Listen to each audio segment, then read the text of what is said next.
So hello guys, आज हम break down करने वाले हैं ब्लू लॉक के चैप्टर 301 जिसका टाइटल है परेड। और इस चैप्टर में हमें दिखाया जाएगा कि नागी के साथ आगे क्या होने वाला है और ब्लू लॉक के 23 जो टॉप प्लेयर्स है उनके साथ आगे क्या होने वाला है, क्या उनकी तकदीर होगी और भाई ब्लू लॉक के टॉप 11 प्लेयर कौन से होंगे। और जब आप सभी को पता ही है कि अब न्यू ईगोलिस्टिक लीग खत्म हो चुकी है, तो उसके आगे क्या, तो उसके आगे की स्टोरी इस चैप्टर में कवर की गई है। So let's begin without any further wasting time.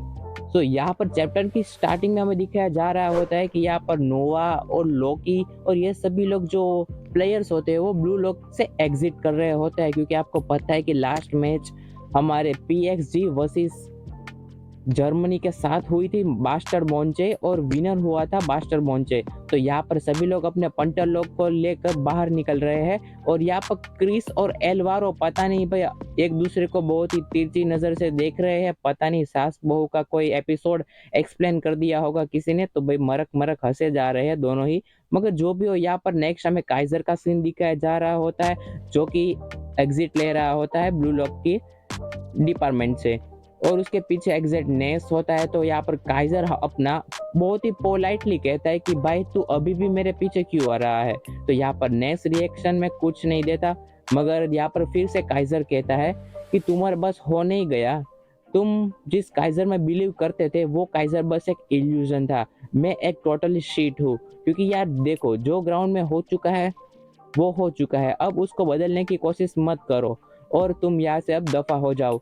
नेस वो उसकी इज्जत उतार देता है लिटरली, मगर यहाँ पर नेस को कोई फर्क नहीं पड़ता और नेस आंसर देता है कि नहीं भाई, मैं तुम्हारे साइड अभी भी रहना चाहता हूँ। तो यहाँ पर ये डायलॉग सुनकर भाई अपने काइजर की थोड़ी सी खिसक जाती है और फिर वो काउंटर करता है कि भाई तेरा दिमाग तो ठीक है ना, मैंने ग्राउंड में लिटरली तुम्हें भाई अबैंडन कर दिया था जीतने के लिए, और ईसाकी के साथ साथ मैंने टीम अप करके मैंने अपनी नाक कटवा ली दुनिया के सामने, और दुनिया के सामने मैं अब बस एक कचरा हूँ जिसको फेंक दिया गया है। सो भाई तू मेरे इर्द गिर्द घूमना बंद कर दे और यहाँ से चला जा, क्योंकि मेरे जैसे कूड़े के पास रहना तेरे लिए ठीक नहीं है। ऐसा गुस्से में वो कहता है, मगर यहाँ पर नेस कोई रिएक्शन नहीं देता। यहाँ पर नेस बहुत ही शांत रहकर बोलता है कि अब तुम जैसा बोलोगे वो मैं अब नहीं करने वाला, तुम शीट नहीं हो, तुम भी दूसरों की तरह एक ह्यूमन हो। और भाई ये डायलॉग सुनकर भाई मुझे तो भाई बहुत ही अच्छा लगा था, मगर इस कैरेक्टर को भाई ऐसी लाइन नहीं बोलवानी चाहिए थी, क्योंकि यार इस कैरेक्टर को कैरेक्टर डेवलपमेंट की जरूरत है, कोई रिलेशनशिप की नहीं।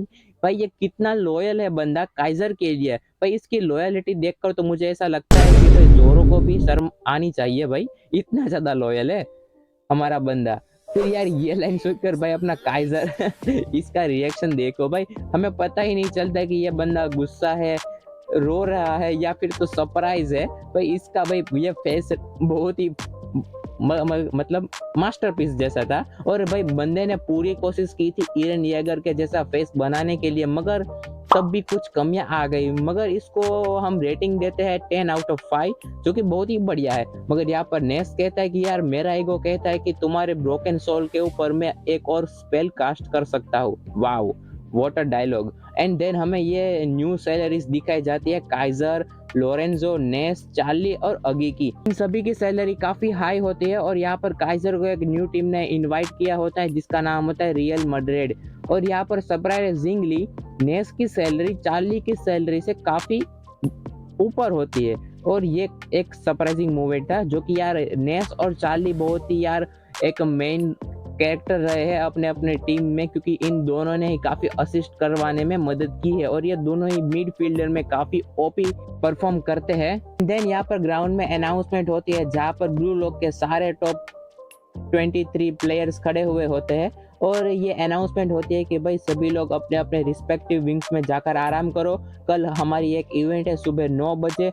तो भाई उस इवेंट में सभी लोग को अपने अपने सूट पहनकर आ जाना है, और हाँ कल सुबह एक बस आएगी उसमें तुम सभी लोग को चुपचाप जाकर अच्छे बच्चे की तरह बैठ जाना है। तो यहाँ पर सभी लोग ऐसा ही करते हैं और बस में निकल जाते हैं, कहीं तो वो लोग जा रहे होते हैं, अभी रिवील नहीं हुआ है। और इस बस में सभी लोग सूट पहनकर बैठ जाते हैं जैसे कि यार जिन पांच ईगो की शादी हो और इन लोगों को शादी में सीधा दावत के लिए ले जा रहा हो। मगर यहाँ पर हम देखते हैं कि भाई कुछ कैरेक्टर्स है जो कि भाई सूट में बहुत ही वेल हैंडसम दिख रहे हैं, जो कि है हमारे किंग और फुकुरा। इन दोनों का डियो कॉम्बिनेशन भाई साहब क्या ही ऑसम दिख रहे हैं ये लोग।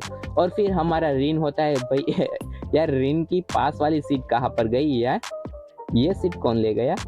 और फिर हम देखते हैं कि सीडो हमारा यहाँ पर लास्ट सीट में सो रहा होता है, और कुछ बाकी के कैरेक्टर्स भी होते हैं जो कि भाई अपनी अपनी एक्टिविटीज में मग्न होते हैं। मगर यहाँ पर अपना रियो भाई खोया खोया सा है, और आप सभी को पता ही है कि ये किसकी यादों में खोया सा है। एंड देन बाचिरा यहाँ पर कहता है कि वाह भाई मैंने अपनी लाइफ में पहली बार ये सूट पहना है, और देखो तो सही मेरे ऊपर ये कितना जज रहा है। और यहाँ पर जो हमारा होता है नाना से, वो भी एक नाकामयाब कोशिश करते हुए सूट टाई पहनने की कोशिश करता है। मगर यहाँ पर हियोरी कहता है कि तू रहने दे भाई, तेरे से ना हो पाएगा, मैं ही कर देता हूँ। और यहाँ पर नेक्स्ट सीन में हमें दिखाया जाता है कि यहाँ पर जो किंग होता है वो कहता है कि भाई इस बस की सारी विंडोज ब्लैक क्यों है, मुझे बाहर का कुछ भी दिखाई नहीं दे रहा होता। और उसके जवाब में कारासू कहता है कि हमें तो ये भी नहीं पता कि हमें कहाँ ले जा रहे हैं। मगर यहाँ पर ओटोया जो होता है वो कहता है कि चलो भाई मैं तो बोर हो रहा हूँ, तो चलो अब थोड़ा सा गैम्बलिंग कर लेते हैं। कार्ड्स वाला गेम होता है ना जिसमें वो सट्टेबाजी होती है, वो वाली गेम खेलने का ये बंदा कह रहा होता है। और पीछे से जान जेत्सु भी कह देता है कि हाँ भाई मुझे भी काउंट कर लो उस गेम में।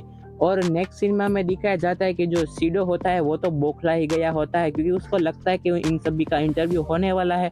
और उस इंटरव्यू में बहुत ही खूबसूरत खूबसूरत जर्नलिस्ट आएगी और इनसे क्वेश्चन आंसर करेगी। भाई ये तो भाई किसी अलग ही ड्रीम में है अपने। और फिर हमें दिखाया जाता है रिन जो कि मन में ही कहता है कि सालो मुझे आराम से सोने तो दो, थोड़ी देर चुप तो रह लो।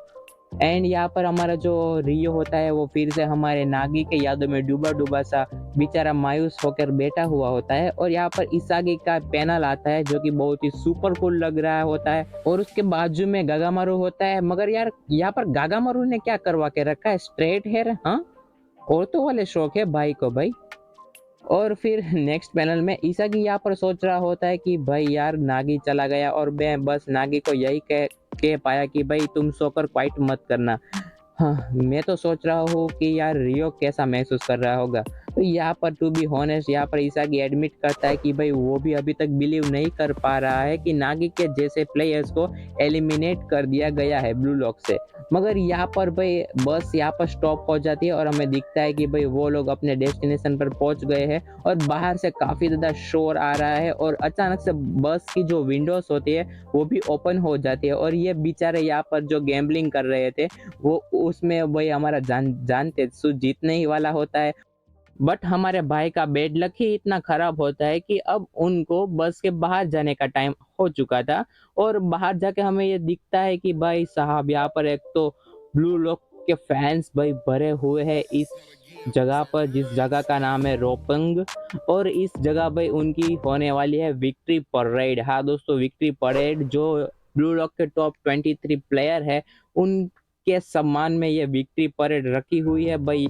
मुझे तो ये पैनल बहुत ही बेस्ट लगती है। यहाँ पर देखो तो सही सारे फैंस बहुत ही खुश है और चीयर कर रहे हैं ब्लू लॉक के प्लेयर्स को। और यहाँ पर सभी ब्लू लॉक के प्लेयर भी यार काफी सरप्राइज है कि भाई हाँ भाई हम सभी लोग तो स्टार बन गए हैं। यहाँ पर बाचिरा और चीगिरी का रिएक्शन देखो, इसागी का रिएक्शन देखो, और बाकी सभी फैंस जो है उनके उन लोगों का रिएक्शन देखो। भाई साहब क्या ही एनर्जेटिक मूवमेंट है। और वो सभी लोग फटाक से बस के ऊपर रूफ में आ जाते हैं, इन सभी फैंस के साथ ग्रीटिंग करते हैं, हाय हेलो करते हैं। मगर यहाँ पर हमारे ओटोया को भाई प्रपोजल भी आ चुका होता है दो लड़कियों के सामने से। और यहाँ पर ओटोया कहता है कि हाँ तुम दोनों है क्यूट हो, एक काम करो तुम दोनों बस में आ जाओ ऊपर। तो यहाँ पर कारासुनो कहता है कि भाई यार चुप रहे और अपना धंधे में काम दे भाई।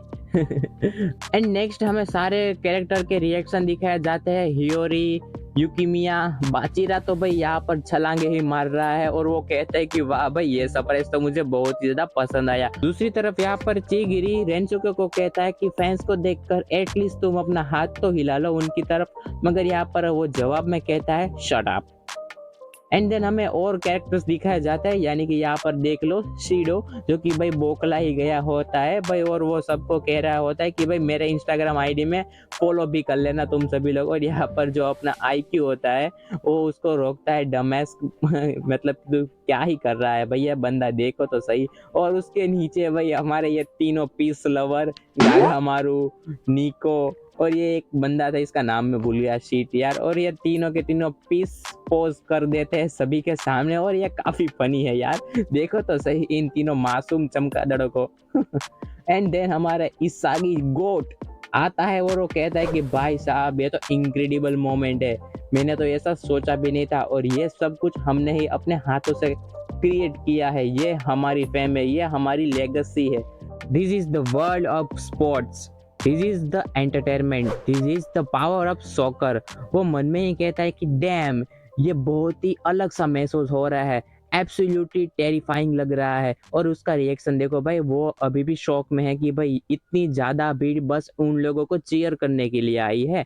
एंड देन वो कहता है कि एक अटैक से तुम गोल कर कर हीरो बन सकते हो, और वो गोल अगर मिस हो जाए तो तुम अपनी पोजीशन से नीचे गिर सकते हो। In this world you fight for ultimate glory और डिस्पेयर।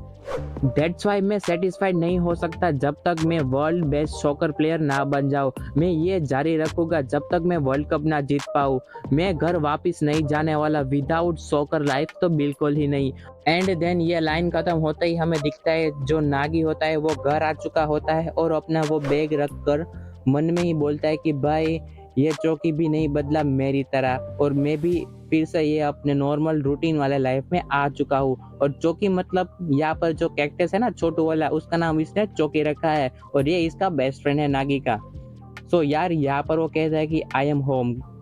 तो भाई ये पैनल काफी इमोशनल लगी भाई मुझे, स्पेशली नागी के लिए। और मैं चाहता हूँ कि भाई नागी का कैरेक्टर डेवलपमेंट जरूर से हो, और वो हमें वर्ल्ड कप में दिखे।